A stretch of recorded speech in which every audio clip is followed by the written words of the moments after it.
অনুদানও ঘোষণা করেন তিনি।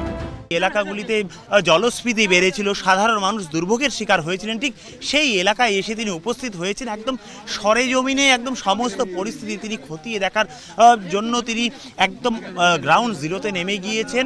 এবং যে বিষয়টি জানিয়ে রাখার চেষ্টা করবে, এর আগে কিন্তু রাজ্যপাল যখন সেবকে গিয়ে ঠিক সে সময় সাধারণ মানুষের সঙ্গে কথাবার্তা বলেছিলেন, এবং এখানেও যখন রংধামালিতে তিনি যখন এসে পৌঁছেছেন, এখানেও কিন্তু সাধারণ মানুষের সঙ্গে কথাবার্তা বলেছেন।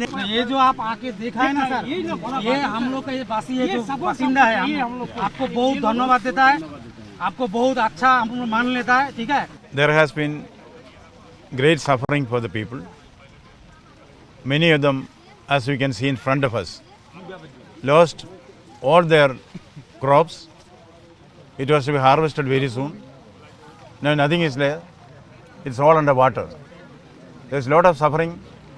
We have to do our best to see that whatever assistance can be given to the farmers should be given. দুর্ঘটনা শুধুই দুর্ঘটনা নয়, উন্নয়নের নামে প্রকৃতি নিধনও প্রাকৃতিক বিপর্যয়ের অন্যতম কারণ বলে দাবি রাজ্যপালের। Accidents are not accidental. There is a reason behind it. Major reason is that we have gone on to attack nature wantonly. In the name of development, we try to destroy ecology. See, whatever does not make ecological sense will not make economic sense either. রাজ্যপালের মন্তব্য ফের উস্কে দিল আসল বাস্তবটা। সত্যিই কি প্রাকৃতিক কারণে বন্যা? দিনের পর দিন প্রকৃতি নিয়ে ছিনিমিনি খেলা, তারই ফলাফল পাচ্ছি নাকি হাতে নাতে?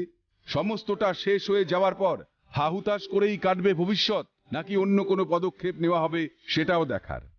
ক্যামেরায় সৌমেন্দু মজুমদারের সঙ্গে নিতাই সাহা, পিকাই ঘোষ ও ঝিলাম দেবের রিপোর্ট, ক্যালকাটা নিউজ।